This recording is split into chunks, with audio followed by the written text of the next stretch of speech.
Hello everyone, welcome to special study. आज की special video में फिजिक्स के इम्पोर्टेंट टॉपिक जो कि रहने वाला है उष्मा और हीट से बनने वाले जितने भी इम्पोर्टेंट क्वेश्चन हैं सभी को इस वीडियो में कवर करेंगे। और ये पार्ट 2 रहने वाला है। इससे पहले मैंने पार्ट 1 वीडियो अपलोड कर चुका हूँ, तो इसमें भी इम्पोर्टेंट क्वेश्चंस को कवर करने वाले हैं जो कि आने वाली एग्ज़ाम के लिए काफ़ी इम्पोर्टेंट रहेंगे। तो चलिए शुरू करते हैं। हमारा क्वेश्चन नंबर 41 है, एक मनुष्य का तापक्रम 60 डिग्री सेंटीग्रेड है तो उसका तापक्रम फ़ारेनहाइट में क्या होगा। तो अगर किसी मनुष्य का तापक्रम अगर 60 डिग्री सेंटीग्रेड है तो फ़ारेनहाइट में आपको बताना है कितना हो जाएगा। तो फ़ारेनहाइट में हो जाएगा 140 फ़ारेनहाइट। अगला क्वेश्चन है, किसी मनुष्य के शरीर का सामान्य तापक्रम होता है तो कितना होता है सामान्य तापक्रम? 98 फ़ारेनहाइट। याद रखिएगा, काफ़ी बार पूछा गया है ये क्वेश्चन। अगला क्वेश्चन है, तप्त जल के थैलों में जल का प्रयोग किया जाता है, किस कारण किया जाता है? तो इसका जो सही आंसर होगा, इसकी विशिष्ट ऊष्मा अधिक होती है, इस कारण थैलों में जल का प्रयोग किया जाता है। अगला क्वेश्चन देख लेते हैं। 44 नंबर क्वेश्चन है, धातु की चायदानियों में लकड़ी के हैंडल क्यों लगे होते हैं? इम्पोर्टेंट क्वेश्चन रहेगा आपकी एग्ज़ाम के लिए। तो जो धातु की चायदानियाँ होती है उसमें लकड़ी के हैंडल इसलिए लगाए जाते हैं क्योंकि लकड़ी ऊष्मा की कुचालक होती है। ठीक है, इसको भी याद रखेगा। अगला क्वेश्चन है, जब गर्म पानी को मोटे कांच के गिलास के ऊपर छिड़का जाता है तो वह टूट जाता है, इसका क्या कारण है? तो इसका सही जो कारण हो जाएगा, अचानक ही गिलास विस्तारित हो जाता है, ये इसका सही कारण हो जाएगा। आगे बढ़ते हैं दोस्तों। 46 नंबर क्वेश्चन देख लेते हैं, पानी का घनत्व किस ताप पर अधिकतम होता है? काफ़ी बार पूछा गया है, आईएमपी लगा लीजिए इस क्वेश्चंस को। तो जो पानी का घनत्व होता है वो होता है 4 डिग्री सेंटीग्रेड पर सबसे ज़्यादा। अगला क्वेश्चन देख लेते हैं। 47 नंबर क्वेश्चन, जब बर्फ़ को 0 डिग्री सेंटीग्रेड से जब बर्फ़ को 0 डिग्री सेंटीग्रेड से 10 डिग्री सेंटीग्रेड तक गर्म किया जाता है तो जल का आयतन जो होता है वो क्या होता है? तो जल का जो आयतन होता है वो पहले कम होता है और उसके बाद में बढ़ जाता है। तो ये ऑप्शन नंबर डी इसका सही आंसर होगा। अगला क्वेश्चन है, यदि जल को 10 डिग्री सेंटीग्रेड से 0 डिग्री सेंटीग्रेड तक ठंडा किया जाए तो क्या होगा? काफ़ी बार ये भी देखने को मिला है क्वेश्चन। तो क्या होगा दोस्तों, जल का तापमान 4 डिग्री सेंटीग्रेड तो कम होगा लेकिन उसके बाद बढ़ जाएगा। ऑप्शन नंबर ए इस क्वेश्चन का सही आंसर होगा। आगे बढ़ते हैं। 49 नंबर क्वेश्चन देख लेते हैं, साइकिल के ट्यूब में अधिकांश गर्मियों में क्यों फटते हैं? तो साइकिल के जो ट्यूब होते हैं वो अधिकतर गर्मी में फट जाते हैं, किस कारण से? तो गर्मी के कारण ट्यूब फट जाता है, ये इसका सही आंसर हो जाएगा। ठीक है, अगला क्वेश्चन है, शीशे की छड़ जब भाप में रखी जाती है तो इसकी लंबाई बढ़ जाती है परंतु इसकी चौड़ाई में क्या परिवर्तन होगा? अव्यवस्थित रहती है। ठीक है, तो ऑप्शन नंबर डी जो दिया है इस क्वेश्चन का सही आंसर हो जाएगा।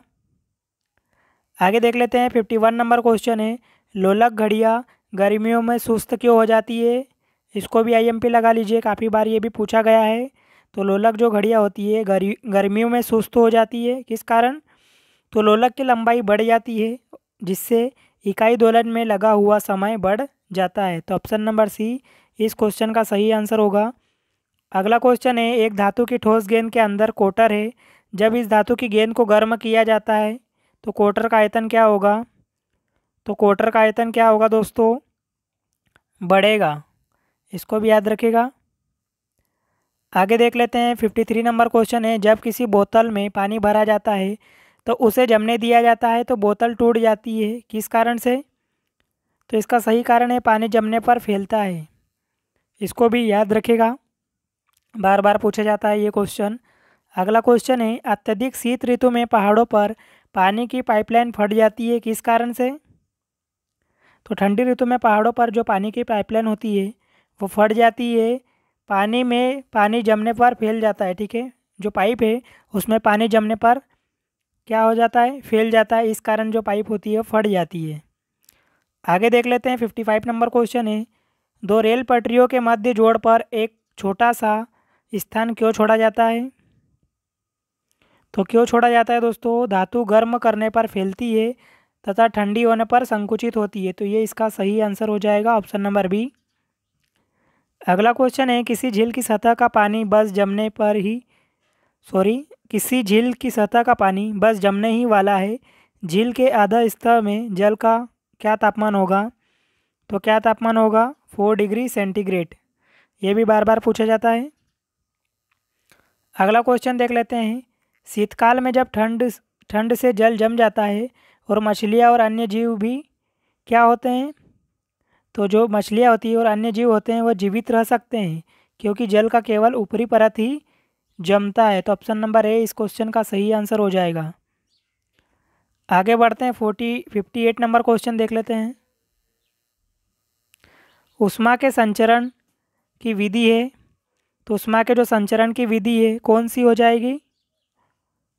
तो चालन, संवहन और विकिरण, ये तीनों जो विधियाँ है ऊष्मा के संचरण की, ये तीनों यहाँ पर सही हो जाएगी। 59 नंबर क्वेश्चन है, ऊष्मा के संचरण की किस विधि में पदार्थ के अणु एक स्थान से दूसरे स्थान तक स्वयं नहीं जाते हैं? तो किस विधि में नहीं जाते हैं? तो याद रखिएगा इसका सही आंसर हो जाएगा चालन। अगला क्वेश्चन देखते हैं। द्रव तथा गैसों में ऊष्मा का स्थानांतरण निम्नलिखित में से किस विधि द्वारा होता है? काफ़ी बार ये पूछा गया क्वेश्चन है। तो किसके द्वारा होता है? संवहन के द्वारा।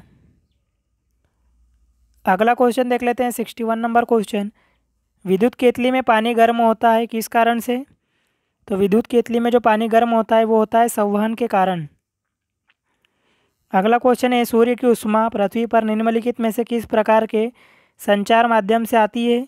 तो किस प्रकार के संचार माध्यम से आती है? विकिरण संचार माध्यम से। अगला क्वेश्चन है, ऊष्मा के स्थानांतरण की किस विधि में माध्यम आवश्यक नहीं है? तो किस में आवश्यक नहीं है? विकिरण इसका सही आंसर हो जाएगा। अगला क्वेश्चन है, ऊष्मा संचरण की वह विधि जिसमें माध्यम के कण गति नहीं करते हैं कौन सी है? तो कौन सी हो जाएगी दोस्तों? विकिरण इसका सही आंसर हो जाएगा। आगे बढ़ते हैं, 65 नंबर क्वेश्चन है, निम्नलिखित में से कौन ऊष्मा का सर्वोत्तम चालक है? तो कौन ऊष्मा का सर्वोत्तम चालक हो जाएगा? पारा इसका सही आंसर होगा। ये भी बार बार पूछा जाता है, याद रखिएगा। अगला क्वेश्चन है, चांदी की ऊष्मीय चालकता तांबे की ऊष्मीय चालकता की अपेक्षा क्या होती है? तो तांबे की ऊष्मीय चालकता की अपेक्षा अधिक होती है चांदी की ऊष्मीय चालकता, याद रखिएगा इसको भी। अगला क्वेश्चन है, बोलोमीटर मापन की एक युक्ति है। तो बोलोमीटर मापन की एक युक्ति है ऊष्मीय विकिरण के, ठीक है। ये भी बार बार पूछा जाता है, याद रखिएगा। अगला क्वेश्चन देख लेते हैं। ठंड के दिनों में लोहे के गुटके और लकड़ी के गुटके को प्रातःकाल में छुए तो लोहे का गुटका जो होता है ज़्यादा ठंडा लगता है किस कारण से? तो लकड़ी की तुलना में लोहा ऊष्मा का अच्छा चालक होता है, ये इसका सही आंसर हो जाएगा। अगला क्वेश्चन है, कड़े जाड़े में झील की सतह हिमस्थित हो जाती है किंतु उसके तल में जल द्रव अवस्था में बना रहता है, यह किस कारण से होता है? तो इसका जो सही कारण है, जल की सघनता 4 डिग्री सेंटीग्रेड पर अधिक होती है, ये इसका सही कारण हो जाएगा। आगे बढ़ते हैं, 70 नंबर क्वेश्चन है, एक टेबल पंखे को बंद कमरे में चलाने पर कमरे की हवा क्या होगी? तो जो कमरे की हवा होगी दोस्तों वो गर्म हो जाएगी, इसको भी याद रखिएगा। अगला क्वेश्चन है, कमरे में रखे हुए रेफ्रिजरेटर के दरवाजे खुले छोड़ दिए जाए तो क्या होगा? काफ़ी बार पूछे जाने वाला है क्वेश्चन ये। तो क्या होगा? कमरा धीरे धीरे गर्म हो जाएगा। अगला क्वेश्चन 72 नंबर क्वेश्चन, यदि किसी धातु को खाना पकाने के बर्तन में प्रयुक्त किया जाता है तो ताप चालकता क्या होगी? तो जो ताप चालकता होगी वो कम होनी चाहिए। अगला क्वेश्चन, निम्नलिखित में से कौन ऊष्मा का सबसे अच्छा सुचालक है? काफ़ी बार ये पूछा गया है। तो समुद्र का पानी जो होता है वो सबसे अच्छा सुचालक माना जाता है ऊष्मा का। अगला क्वेश्चन है, आणविक संगठन के द्वारा ऊष्मा का संप्रेषण क्या कहलाता है? तो आणविक संगठन के द्वारा ऊष्मा का जो संप्रेषण होता है वो कहलाता है दोस्तों संवहन, ठीक है। अगला क्वेश्चन, निम्नलिखित द्रवों में से कौन सा ऊष्मा का बहुत अच्छा चालक है? तो कौन सा ऊष्मा का बहुत अच्छा चालक है? पारा इसका सही आंसर हो जाएगा। आगे बढ़ते हैं। 76 नंबर क्वेश्चन है, सूर्य विकिरण का कौन सा भाग सोलर कुकर को गर्म करता है? तो कौन सा भाग करता है? अवरक्त किरण। अगला क्वेश्चन है, शीतकाल में कपड़े हमें गर्म रखते हैं क्योंकि? तो किस कारण गर्म रखते हैं? शरीर की ऊष्मा को बाहर जाने से रोकते हैं। ये इसका सही आंसर हो जाएगा, ऑप्शन नंबर डी। अगला क्वेश्चन है, धूप से बचने के लिए छाते में रंग संयोजन निम्नलिखित में से कौन सबसे उचित रहेगा? तो ये भी बार बार पूछा जाता है। तो सब ऊपर सफ़ेद नीचे काला, ये इसका सही आंसर हो जाएगा। ठीक है, आगे बढ़ते हैं। 79 नंबर क्वेश्चन है, अफ्रीका के काली त्वचा वाले व्यक्ति ब्रिटेन के सफ़ेद त्वचा वाले व्यक्तियों की तुलना में क्या होंगे? तो ये अधिक गर्मी महसूस करते हैं, याद रखिएगा। 80 नंबर क्वेश्चन है, सुबह का सूरज इतना गर्म नहीं होता जितना दोपहर का, तो यह किस कारण ऐसा होता है? तो याद रखिएगा, सुबह के समय सूरज की किरणों को अंतरिक्ष में अधिक दूरी तय करनी पड़ती है, इसका सही रीज़न हो जाएगा। तो दोस्तों, उम्मीद है कि आपको सभी क्वेश्चन अच्छे लगे होंगे। अगर वीडियो पसंद आए तो लाइक कीजिएगा, चैनल पर नए हो तो सब्सक्राइब करके बेल आइकन को प्रेस कीजिएगा, क्योंकि इस चैनल पर ऐसे ही इंपॉर्टेंट वीडियो आपको हमेशा मिलती रहेगी। ठीक है, और आपको बता दूं कि मैंने इंडियन जियोग्राफी और पॉलिटी को कंप्लीट टॉपिक वाइज एमसीक्यू के रूप में कवर किया है। उन वीडियोस को आप देखना चाहते हो तो ऊपर दिए गए आई लिंक पर जाकर उन वीडियोस को ज़रूर देखेगा। चलिए मिलते हैं ऐसे इंपॉर्टेंट टॉपिक के साथ नेक्स्ट वीडियो में। जब तक के लिए जय हिंद, ऑल द बेस्ट।